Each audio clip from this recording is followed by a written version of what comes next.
नमस्कार दोस्तों, हमारे YouTube चैनल में आप सभी का स्वागत है दोस्तों। तो दोस्तों आज इस वीडियो में भारतीय संविधान के अनुच्छेद को देखेंगे। यहाँ पर हमने कुल 20 प्रश्नों को रखा है दोस्तों। जो 20 प्रश्न यहाँ पे रखे गए हैं बहुत ही महत्वपूर्ण प्रश्न हैं। तो दोस्तों वीडियो को अंत तक जरूर देखिएगा। और यदि दोस्तों आप हमारे चैनल पर पहली बार आए हैं तो चैनल को सब्सक्राइब जरूर कर लीजिएगा, साथ ही बेल आइकन को जरूर प्रेस कर लीजिएगा। दोस्तों चलिए अब बिना देरी के हुए वीडियो को शुरू करते हैं। बता दें यहाँ पर जो पहला प्रश्न होता है वह पिछली वीडियो का होमवर्क प्रश्न रहता है दोस्तों। आपको ये पता हो गया होगा। जिन दोस्तों को अगर नहीं पता होगा वो पिछली वीडियो को देख लेंगे, वहाँ से उनको पता लग जाएगा। ठीक है, अगर आपने पिछली वीडियोज़ को नहीं देखा है तो उसका लिंक डिस्क्रिप्शन में मिल जाएगा, वहाँ से आप जा करके डाउनलोड करके देख सकते हैं, या फिर उसको ऑनलाइन भी हमारे यूट्यूब चैनल पर जा करके वहाँ से भी देख सकते हैं। ठीक है दोस्तों, तो पहले प्रश्न को देखते हैं हम। दिया है किस अनुच्छेद के तहत अवशिष्ट शक्तियाँ केंद्र के पास होती हैं। तो यहाँ पे बताना आपको कि जो भी अवशिष्ट शक्तियाँ होती हैं वह केंद्र के पास होती हैं। किस अनुच्छेद में इसके बारे में बताया गया है। इसका सही आंसर हो जाएगा दोस्तों यहाँ पर डी हो जाएगा। अनुच्छेद 248 के अंतर्गत अवशिष्ट शक्तियाँ केंद्र के पास होती हैं। ठीक है, पहले का राइट आंसर डी हो जाएगा दोस्तों। तो अगले प्रश्न की ओर चलते हैं। राज्यों द्वारा प्रार्थना करने पर भारत की संसद उन राज्यों के लिए किस अनुच्छेद के अंतर्गत कानून बना सकती है। यहाँ पे बोला जा रहा है दोस्तों कि अगर कोई भी राज्य है वह अगर भारत की संसद से अनुमति लेता है, उससे अगर ये कहता है कि आप हमारे लिए कोई कानून बनाइए, तो यह किस आर्टिकल के अंतर्गत कानून बना सकती है हमारे भारत की संसद जो है। ठीक है, तो इसका राइट आंसर हो जाएगा दोस्तों यहाँ पर बी हो जाएगा। अनुच्छेद 252 के तहत कानून बना सकती है, जो कि हमारे भारत की संसद है। हमारे भारत की संसद कानून बना सकती है किस आर्टिकल के तहत, जो भी अनुच्छेद 252 के तहत। राइट आंसर यहाँ पे दूसरे का बी हो जाएगा दोस्तों।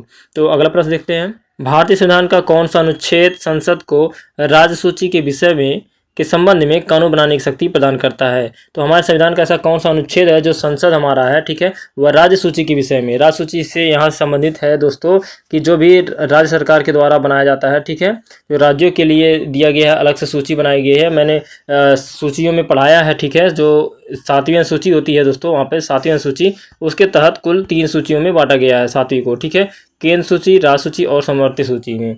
तो जो राज्य सूची होता है दोस्तों, उसके संबंध में जो भी कानून बनाया जाता है संसद के द्वारा, वह किस आर्टिकल के द्वारा, किस अनुच्छेद के द्वारा बनाया जाता है। राइट आंसर इसका हो जाएगा दोस्तों यहाँ पर डी हो जाएगा। अनुच्छेद 249 के अंतर्गत इस चीज़ को यहाँ पे देखा जा रहा है। ठीक है, तीसरे का यहाँ पे राइट आंसर दोस्तों यहाँ पर डी हो जाएगा। तो दोस्तों अगले प्रश्न की ओर चलते हैं। भारतीय संविधान का कौन सा अनुच्छेद संसद को अंतर्राष्ट्रीय समझौतों को लागू करने के लिए विधि निर्माण करने की शक्ति प्रदान करता है। यहाँ विधि से संबंधित है दोस्तों यहाँ पर कानून। ठीक है, इसको बोल सकते हैं आप कानून जो भी बनाया जाता है, ठीक है, उससे संबंधित कौन सी शक्ति प्रदान करता है जो हमारे संसद के पास है, अंतर्राष्ट्रीय जो भी समझौते होते हैं उसके तहत। ठीक है, तो इसका राइट आंसर हो जाएगा दोस्तों यहाँ पे चौथे का यहाँ पे डी हो जाएगा दोस्तों। अनुच्छेद 253 के अंतर्गत इस चीज़ के बारे में दिया गया है कि हमारा जो संसद है वह अंतर्राष्ट्रीय जो भी समझौते होते हैं उसके तहत कानून बना सकता है। ठीक है, तो 4 नंबर का यहाँ पे राइट आंसर डी हो जाएगा दोस्तों। तो अगले प्रश्न के केंद्र राज्य के प्रशासनिक संबंध भारतीय संविधान के किस अनुच्छेद में वर्णित हैं। बताना आपको दोस्तों जो भी हमारे केंद्र और राज्य से संबंधित जो भी यहाँ पे प्रावधान है, ठीक है, तो वो किस अनुच्छेद में वर्णित हैं, किस अनुच्छेद में इसके बारे में बताया गया है। तो राइट आंसर इसका हो जाएगा दोस्तों यहाँ पर ए हो जाएगा। अनुच्छेद 256 से 263 के बीच में केंद्र और राज्य के प्रशासनिक संबंध जो भी हैं वह इसके बारे में बताया गया है। ठीक है, तो यहाँ पे 5 नंबर का आंसर हो जाएगा दोस्तों यहाँ पर ए हो जाएगा। इसको नोट कर लीजिएगा। तो अगले प्रश्न की ओर चलते हैं। संविधान के किस अनुच्छेद के अंतर्गत केंद्र सरकार राज्य सरकारों को निर्देश दे सकती है। जो केंद्र सरकार हमारी होती है वह राज्य सरकार को कोई भी निर्देश दे सकती है। तो यह किस आर्टिकल में बताया गया है, यानी कि किस अनुच्छेद में इसके बारे में दिया गया है। राइट आंसर हो जाएगा दोस्तों यहाँ पर अनुच्छेद 256 के तहत हमारे केंद्र सरकार के पास ये शक्ति, यानी कि अगर बात की जाए तो शक्ति है कि वह राज्य सरकार को कोई भी निर्देश दे सकती है। ठीक है, तो राइट आंसर यहाँ पे 6 का ए हो जाएगा दोस्तों। नोट कर लीजिएगा इसका।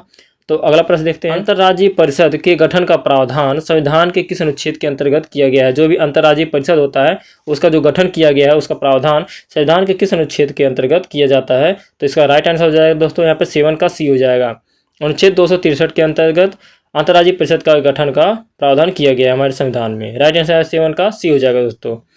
तो अगला प्रश्न देखते हैं। भारतीय संविधान के अनुच्छेद के अंतर्गत वित्त आयोग के गठन का प्रावधान है। वेरी वेरी इंपॉर्टेंट प्रश्न है दोस्तों। यहाँ पे वित्त आयोग के बारे में बोला जा रहा है। वित्त आयोग बहुत ही इंपॉर्टेंट टॉपिक है। ठीक है, इसको टॉपिक भी बताया जाएगा। ठीक है, तो यहाँ पे अनुच्छेद के बारे में पूछा जा रहा है कि सीधे सीधे ऐसे ही क्वेश्चन पूछा जाता है कि वित्त आयोग किस अनुच्छेद के अंतर्गत आता है। राइट आंसर हो जाएगा दोस्तों यहाँ पर 280। राइट आंसर बी हो जाएगा। अनुच्छेद 280 के अंतर्गत क्या होता है, वित्त आयोग के गठन के बारे में बताया गया है हमारे संविधान में। तो दोस्तों यहाँ पे 8 नंबर का यहाँ पे बी आंसर हो जाएगा। तो अगले प्रश्न की ओर चलते हैं। संपत्ति का अधिकार संवैधानिक अधिकार है, यह किस अनुच्छेद में बताया गया है? तो दोस्तों यहाँ पे बताना है आपको, जो संपत्ति का अधिकार है वह संवैधानिक अधिकार है, तो किस अनुच्छेद में इसके बारे में दिया गया है दोस्तों? तो इसका राइट आंसर हो जाएगा दोस्तों यहाँ पर डी हो जाएगा। अनुच्छेद 300 के क में ये संपत्ति के अधिकार को कर दिया गया है। अगर आपको दोस्तों पता होगा कि संपत्ति का अधिकार कब इसको 300 के अनुच्छेद 300 क में डाला गया था, इसके पहले यह कहाँ पर था, ठीक है। अगर इसके बारे में आपको जो भी जानकारी पता हो दोस्तों, ये कहाँ था, ठीक है, तो इसके बारे में जो भी जानकारी हो दोस्तों आप कमेंट बॉक्स में जरूर बताइएगा, ठीक है। बहुत ही इंपॉर्टेंट प्रश्न है संपत्ति का अधिकार, ये एग्जाम में पूछा जाता है। तो 9 का यहाँ पे राइट आंसर डी हो जाएगा। अगले प्रश्न की ओर चलते हैं। भारतीय संविधान के किस अनुच्छेद में नैसर्गिक न्याय के प्रसिद्ध सिद्धांत सुनवाई के अधिकार का समावेश किया गया है? जो सुनवाई का अधिकार होता है, ठीक है, तो उसका जो भी अधिकार यहाँ पे दिया गया है, ठीक है, उसके सिद्धांत के बारे में, तो ये संविधान के किस अनुच्छेद में इसके बारे में दिया गया है? तो ये राइट आंसर हो जाएगा दोस्तों यहाँ पर। तो 10 का राइट आंसर हो जाएगा यहाँ पे डी हो जाएगा, ठीक है। अनुच्छेद 311 के अंतर्गत जो भी सुनवाई का अधिकार है वह हमें संविधान के अनुच्छेद में देखने को मिलता है, अनुच्छेद 311 में, ठीक है। यहाँ पे 10 का यहाँ पे राइट आंसर डी हो जाएगा। अगला प्रश्न देखते हैं। भारतीय संविधान का कौन सा अनुच्छेद नई अखिल भारतीय सेवा की स्थापना का प्रावधान करता है? जो भी नई अखिल भारतीय सेवा होता है उसका प्रावधान किस अनुच्छेद में किया गया है? तो ये भी इंपॉर्टेंट प्रश्न है दोस्तों यहाँ पर। तो राइट आंसर हो जाएगा दोस्तों यहाँ पर अनुच्छेद 312 में नई अखिल भारतीय सेवा के बारे में बताया गया है, उसकी स्थापना के बारे में दिया गया है। तो 11 के यहाँ पे राइट आंसर दोस्तों यहाँ पर बी हो जाएगा। तो अगला प्रश्न देख लेते हैं। संविधान के किस अनुच्छेद द्वारा लोक सेवाओं को संरक्षण प्रदान किया गया है? बताना आपको दोस्तों यहाँ पर, जो लोक सेवा होता है, ठीक है, उसको संरक्षण प्रदान किया गया है। यह अनुच्छेद किस में दिया गया है? संविधान के किस अनुच्छेद में इसके बारे में चर्चा किया गया है या भी इसके बारे में बताया गया है? तो दोस्तों यहाँ पे 12 नंबर का आंसर हो जाएगा दोस्तों यहाँ पर बी हो जाएगा। अनुच्छेद 311 में लोक सेवाओं के संरक्षण के बारे में बताया गया है, ठीक है दोस्तों। तो अगले प्रश्न की ओर चलते हैं। संविधान के किस अनुच्छेद द्वारा संघ और राज्यों के लिए लोक सेवा आयोग का प्रावधान किया गया है? संघ और राज्य दोनों के लिए दोस्तों यहाँ पे बताना है कि लोक सेवा जो भी आयोग होता है उसका प्रावधान किस अनुच्छेद में किया गया है? तो 13 नंबर का यहाँ पे राइट आंसर हो जाएगा दोस्तों यहाँ पर डी हो जाएगा। अनुच्छेद 315 में लोक सेवा आयोग का स्थापना किया गया है। इसी को बोला जाता है दोस्तों यूपीएससी, ठीक है। यूपीएससी जो भी होता है इसी को बोलते हैं लोक सेवा आयोग। तो इसका जो भी प्रावधान किया गया है दोस्तों हमारे अनुच्छेद यहाँ पे डी में किया गया है, यानी कि अनुच्छेद 315 में किया गया है, ठीक है। 13 नंबर का राइट आंसर यहाँ पे डी हो जाएगा। तो अगले प्रश्न की ओर चलते हैं। संविधान का अनुच्छेद 312 संबंधित है। क्वेश्चन इस तरह से भी दे सकता है दोस्तों, आपसे जो अनुच्छेद होगा अनुच्छेद पूछ लिया जाएगा, यहाँ पे दे दिया जाएगा और आपसे पूछेगा दोस्तों वो अनुच्छेद किस चीज़ से संबंधित रखता है। अभी मैं कराया हूँ दोस्तों इस प्रश्न को, जो 312 हमारा अनुच्छेद है दोस्तों वह किस चीज़ से संबंधित है? तो इसका राइट आंसर हो जाएगा दोस्तों यहाँ पर ए हो जाएगा। अखिल भारतीय सेवाओं से संबंधित है हमारा जो 312 नंबर का आर्टिकल होता है, आर्टिकल 312, ठीक है, वह अखिल भारतीय सेवाओं से संबंधित है, उसके प्रावधान से या फिर उसके गठन से, ठीक है। 14 नंबर का ए हो जाएगा। तो अगले प्रश्न की ओर चलते हैं। संघ लोक सेवा आयोग के कार्यों का उल्लेख किस अनुच्छेद के अंतर्गत है? बताना आपको दोस्तों यहाँ पे, जो संघ लोक सेवा आयोग है जिसको बोला जाता है यूपीएससी दोस्तों, इसके जो भी कार्यों का उल्लेख किया गया है वह किस अनुच्छेद में इसके कार्यों का उल्लेख किया गया है? तो दोस्तों इसका राइट आंसर हो जाएगा दोस्तों यहाँ पर ए हो जाएगा। अनुच्छेद 320 में लोक सेवा आयोग के जो भी कार्य होते हैं उनके बारे में बताया गया है। तो 15 का यहाँ पे राइट आंसर दोस्तों यहाँ पर ए हो जाएगा। तो अगले प्रश्न की ओर चलते हैं। भारतीय संविधान के किस अनुच्छेद में निर्वाचन आयोग के लिए प्रावधान? वेरी इंपॉर्टेंट प्रश्न है दोस्तों। निर्वाचन आयोग जो दोस्तों यहाँ पे मैं बता दूं, निर्वाचन आयोग जो क्या करता है, हमारे चुनाव को पूर्ण रूप से चुनाव को कराता है, ठीक है। तो यहाँ पे बताना है दोस्तों आपको, जो निर्वाचन आयोग होता है उसका जो भी प्रावधान हमारे संविधान के किस में किया गया है, उसका गठन कहाँ पर ये संविधान के अनुच्छेद में मिलता है, ठीक है दोस्तों। तो राइट आंसर हो जाएगा दोस्तों यहाँ पर सी हो जाएगा। अनुच्छेद 324 में निर्वाचन आयोग के गठन के बारे में बताया गया है। तो 16 का यहाँ पे राइट आंसर दोस्तों यहाँ पर सी हो जाएगा। तो अगले प्रश्न की ओर चलते हैं। लोकसभा में एंग्लो इंडियन समुदाय के प्रतिनिधित्व के लिए प्रावधान संविधान के किस अनुच्छेद में के अंतर्गत किया गया है? बताना आपको दोस्तों, जो लोकसभा में एंग्लो इंडियन होते हैं, ठीक है, एंग्लो इंडियन होते हैं जो अलग से चुने जाते हैं राष्ट्रपति के द्वारा, वह हमारे संविधान के किस अनुच्छेद के अंतर्गत चुने जाते हैं या फिर उनके बारे में कहाँ पर बताया गया है अनुच्छेद में? तो दोस्तों ये भी इंपॉर्टेंट प्रश्न है। राइट आंसर हो जाएगा दोस्तों यहाँ पर इसका ए हो जाएगा। अनुच्छेद 331 में एंग्लो इंडियन के बारे में बताया गया है, जहाँ से हमारे लोकसभा के चुनाव के लिए वहाँ से राष्ट्रपति द्वारा चुने जाते हैं। तो यहाँ पे 17 का राइट आंसर दोस्तों यहाँ पर ए हो जाएगा। अगले प्रश्न की ओर चलते हैं। अनुसूचित जातियों और अनुसूचित जनजातियों के लिए एक राष्ट्रीय आयोग गठित करने का प्रावधान संविधान के किस अनुच्छेद में किया गया है? जो भी दोस्तों यहाँ पे एससी और एसटी कास्ट के जो भी होते हैं, अनुसूचित जाति और जनजाति जो भी होते हैं व्यक्ति या फिर नागरिक, उनके जो राष्ट्रीय आयोग गठित करने के लिए किस अनुच्छेद में इसके बारे में दिया गया है? तो राइट आंसर हो जाएगा दोस्तों यहाँ पर ए हो जाएगा। इसका अनुच्छेद हो जाएगा 338 एवं 338 ए में इसके बारे में एससी और एसटी अनुसूचित जनजातियों के बारे में बताया गया है, उसके राष्ट्रीय आयोग गठित करने के लिए। ठीक है, तो 18 का राइट आंसर दोस्तों यहाँ पर ए हो जाएगा।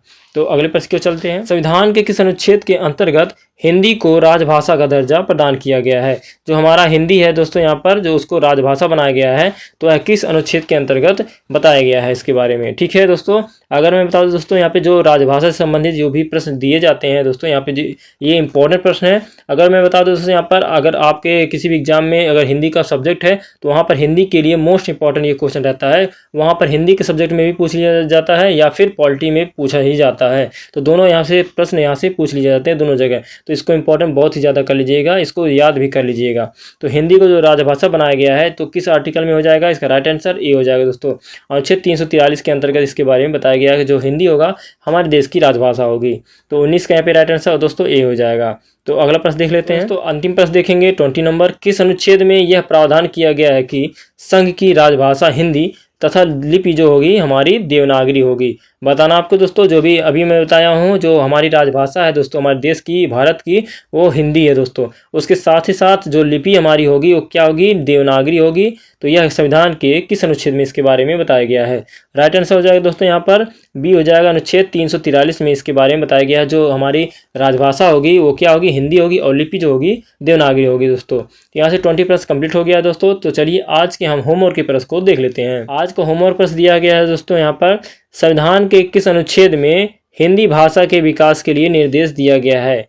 तो बताना आपको दोस्तों यहाँ पर जो हिंदी भाषा हमारा है उसके जो भी और भी विकास के लिए हमारे संविधान के किस अनुच्छेद में इसके बारे में बताया गया है कि उसका किस तरह से और विकास किया जाए। हमारी जो राजभाषा हिंदी है, ठीक है दोस्तों, जो हिंदी हमारी राजभाषा है उसको उसका और विकास कैसे किया जाए यह हमारे संविधान के किस अनुच्छेद में बताया गया है? तो अनुच्छेद यहाँ पे 330 दिया है, 336, 343 और 351। इनमें से कौन सा सही होगा दोस्तों? आपको कमेंट जरूर करना है, आप जरूर इसको कमेंट करिएगा। आप बुक से भी इसको देख सकते हैं या फिर आपको इंटरनेट के द्वारा भी आप इसके ढूंढ करके आंसर इसका जरूर दीजिएगा दोस्तों। तो दोस्तों वीडियो कैसा लगा कमेंट में जरूर बताइएगा। हमारे चैनल को सब्सक्राइब करना मत भूलिएगा दोस्तों। तो मिलते हैं दोस्तों अगले वीडियो में। जय हिंद, वंदे मातरम।